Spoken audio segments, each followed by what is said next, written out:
العالمين والصلاة والسلام على أشرف الأنبياء والمرسلين سيدنا ومولانا أبي القاسم محمد اللهم صل على محمد وآل محمد وعلى أهل بيته الطيبين الطاهرين المعصومين المظلومين الغر والميامين ولعنة الدائمة الباقية على أعدائهم أجمعين من الآن إلى يوم الدين. وما بعد، فقد قال الإمام الحسين عليه الصلاة والسلام: اللهم أنت ثقتي في كل كرب. صدق مولانا أبو عبد الله الحسين عليه الصلاة والسلام. صلوات محمد وآل محمد. اللهم صل على محمد وآل محمد. Assalamu alaikum wa rahmatullahi wa barakatuh, my dear brothers and sisters. We ask Allah Almighty, again Allah has given us another day for worshipping Him, another opportunity to reflect upon our actions, inshallah. We thank Allah Almighty, we're grateful to the opportunity that Allah has bestowed upon us. And at the same time, these are the days, these are the nights, and these are the time that it's a point of reflection for us to reflect upon our actions, to also reflect upon the things that we're doing in our life. And as I have always said, and I'm going to reiterate it again, that first sermon is always to have that connection, the personal connection with Allah Almighty, where you reflect upon the duties that Allah has given to you, where you reflect upon some of the things that you need to do in order to make and strengthen your relationship with Allah Almighty. With that thing in your mind, I wanted to just continue with the topic that I started last time when we came in. Of course, that topic, what I started last time, that was in rush, right? Because it came late. So today, alhamdulillah, I left like around 10 minutes early, just to make sure if there's traffic coming in, I'm able to control that. So alhamdulillah. We reflect upon the teachings of Abu Abdullah, we reflect upon the teachings of Imam alayhi salam, the way they were connected to Allah Almighty.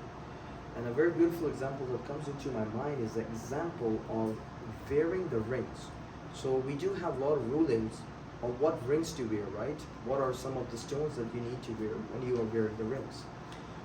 It includes aqiq, it includes furoza, it includes different other kinds of stone that are very recommended for us to wear.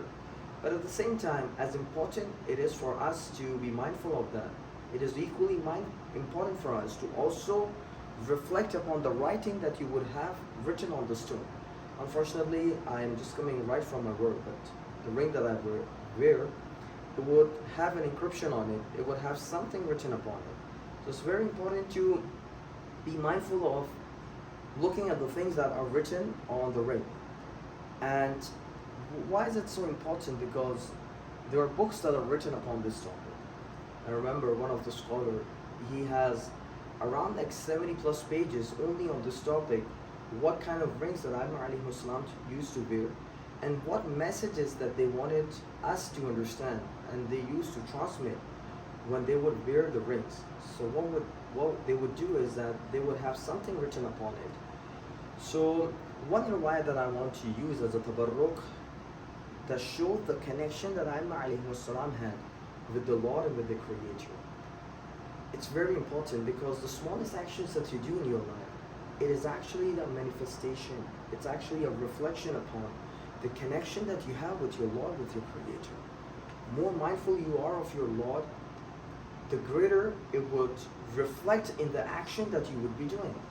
So Imam alayhi salam, they were the beacons of the light, they were the examples to follow, they were the people that you would look forward if you want to understand the relationship between the creation and the Creator.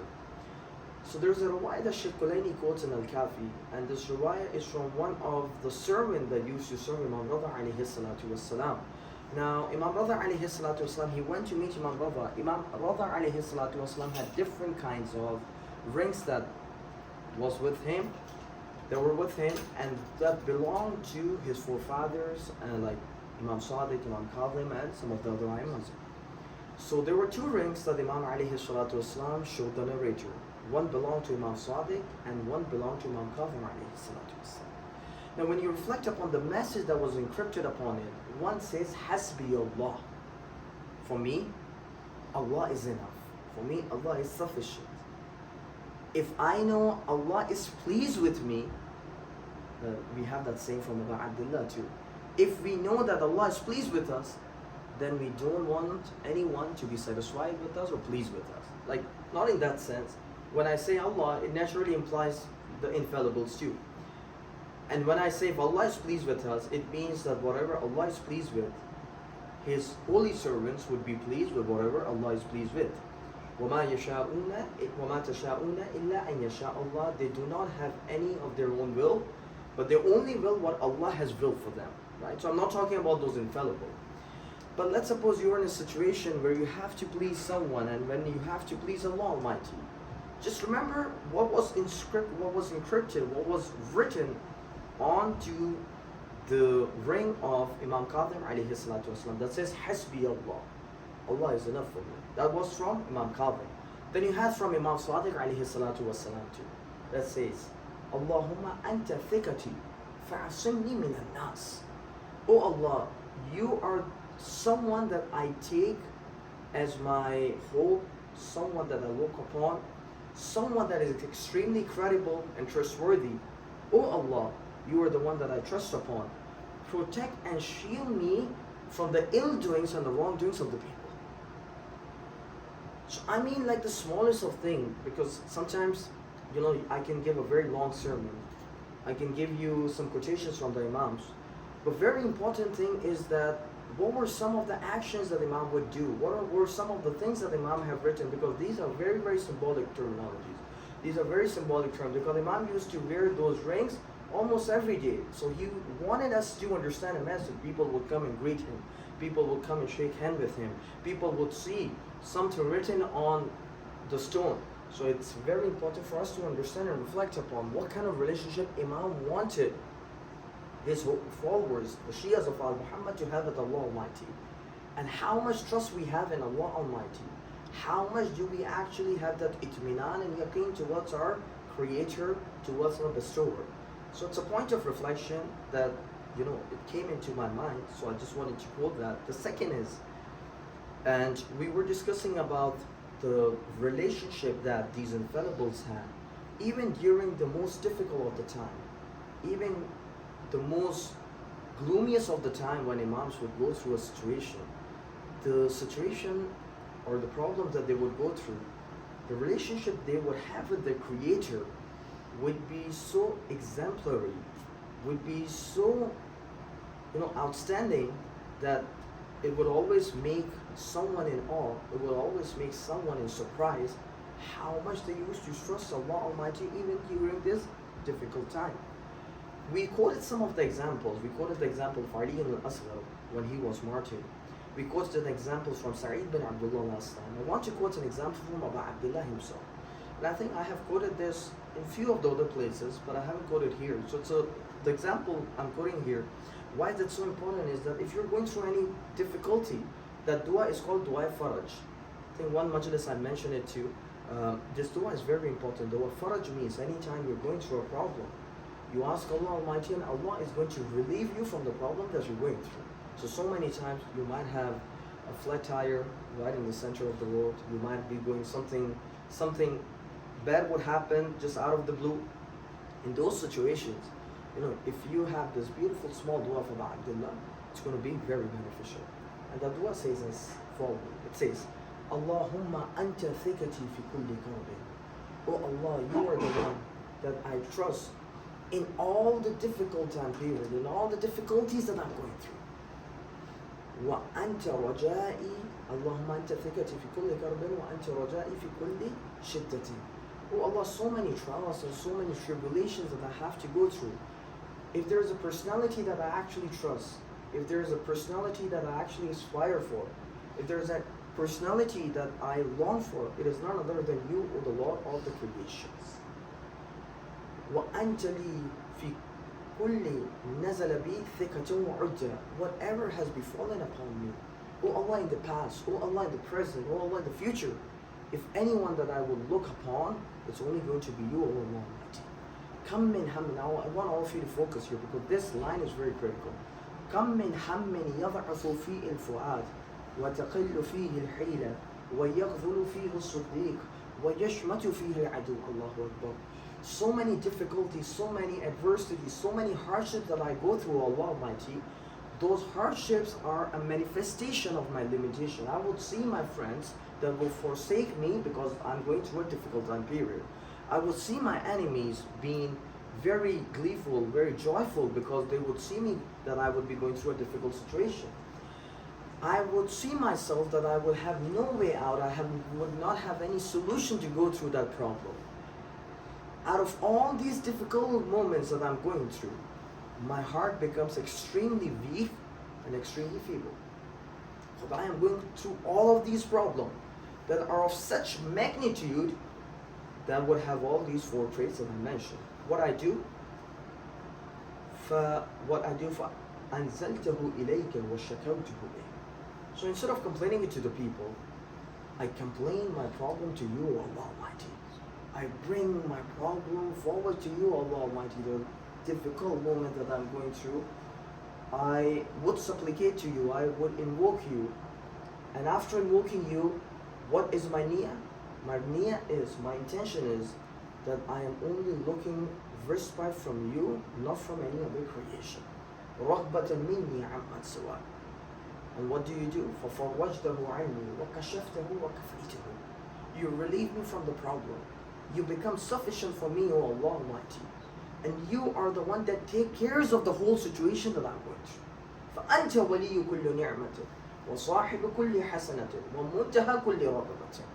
Every blessing that I have, it is from you, O Allah Almighty. Every goodness that stems, what is the source of the goodness that I get, the goodness or the wellness that I get, it is only you, O Allah Almighty.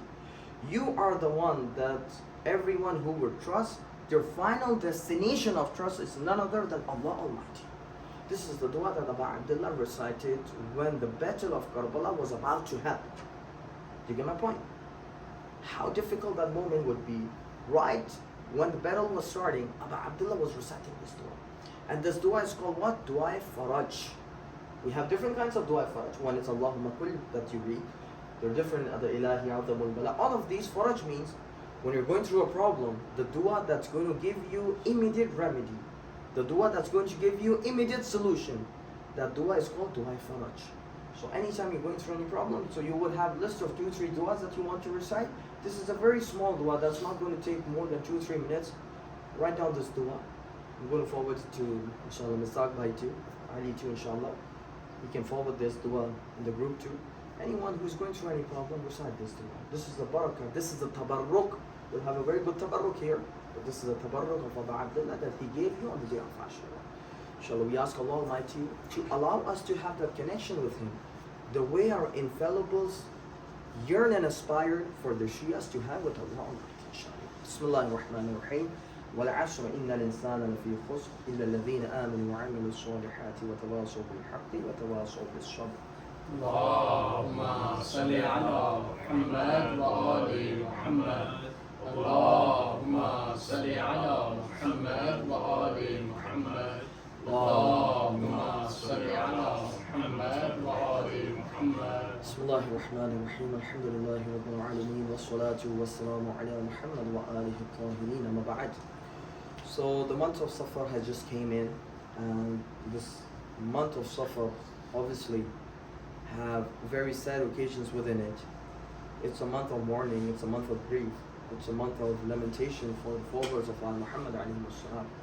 As far as my knowledge is concerned, you can belong to any culture, you can belong to Indo-Pak culture, you can belong to subcontinent culture, you can belong to an Iranian culture or Arabic culture, but at the end of the day, these 2 months are the months of mourning and lamentation for most of us.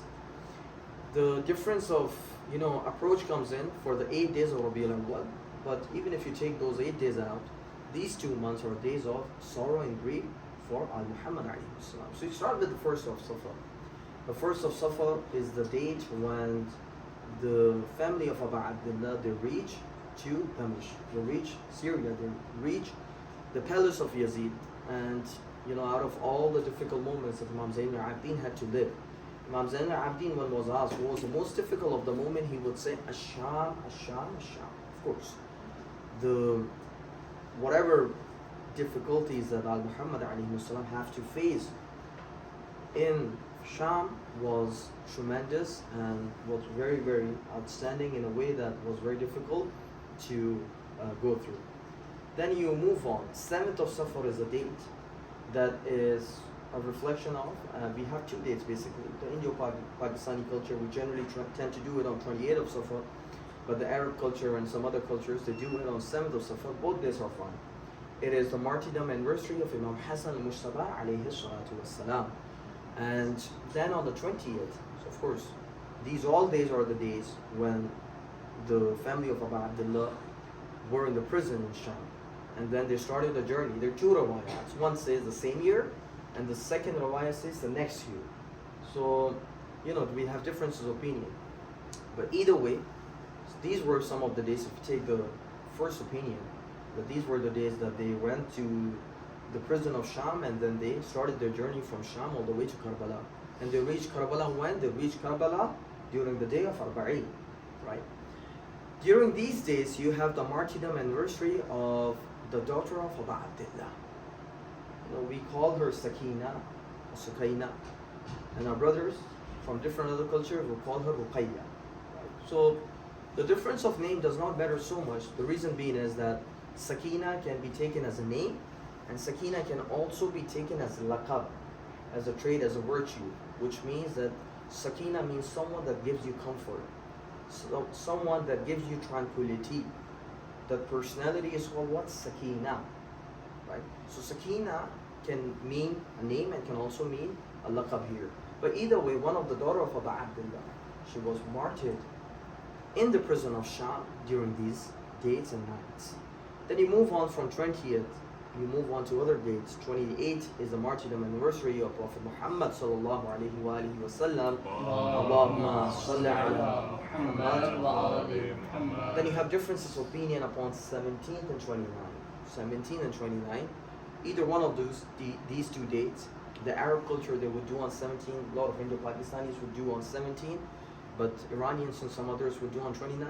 It does not matter, because at the end of the day, when you go to different books, you would have different dates. So none of them is fabricating a different date completely just to commemorate or celebrate a specific day. But at the end of the day, we have different accounts of history.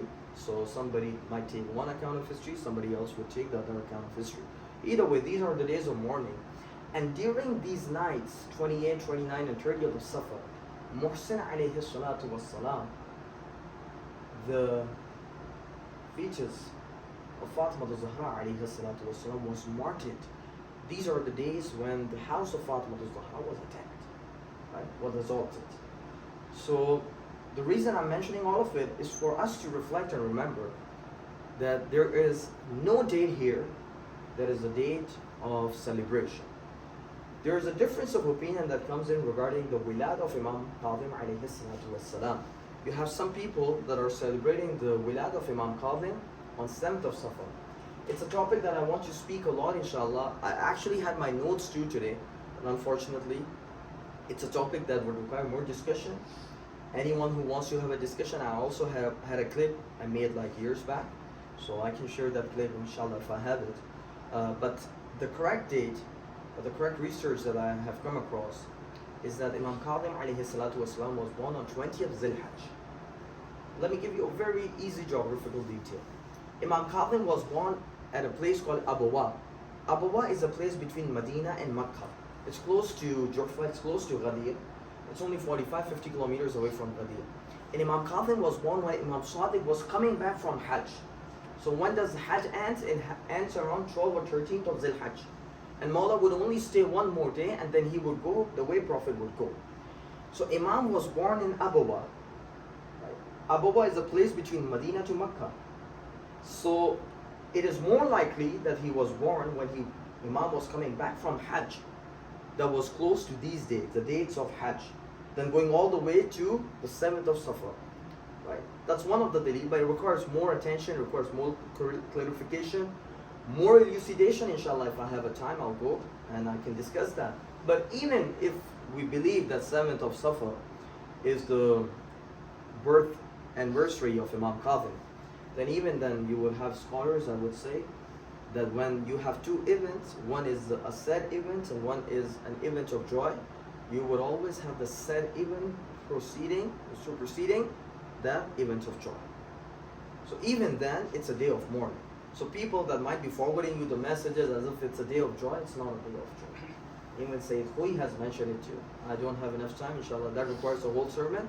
If you have time, inshallah, next time when I come in, inshallah, I can explain this in a little bit more detail, inshallah. But we ask Allah Almighty to, inshallah, include us among those that are one of those servants that are pleasing towards you, Allah Almighty. And when we leave this world, we leave it in the state of Iman and faith, inshallah. Bismillahir Rahmanir Rahim. اللهم صل على محمد وآل محمد اللهم صل على خاتم النبيين محمد بن عبد الله اللهم صل على أمير المؤمنين علي بن أبي طالب اللهم صل على فاطمة الزهراء سيدة نساء العالمين اللهم صل على سيد شباب أهل الجنة الحسن والحسين اللهم صل وسلم على أئمة المسلمين علي بن الحسين ومحمد بن علي وجعفر بن محمد وموسى بن جعفر وعلي بن موسى ومحمد بن علي وعلي بن محمد والحسن بن علي صلى الله عليك يا مولانا يا صاحب العصر والزمان اللهم عجل لوليك الفرج اللهم عجل لوليك الفرج اللهم عجل لوليك الفرج اللهم اغفر للمؤمنين والمؤمنات والمسلمين والمسلمات الأحياء منهم والأموات تابع بيننا وبينهم بالخيرات إنك مجيب الدعوات إنك على كل شيء قدير بسم الله الرحمن الرحيم إن الله يأمر بالعدل والإحسان وإيتاء ذي القربى وينهى عن الفحشاء والمنكر والبغي يعظكم لعلكم تذكرون صلوات على محمد آل محمد اللهم صل على محمد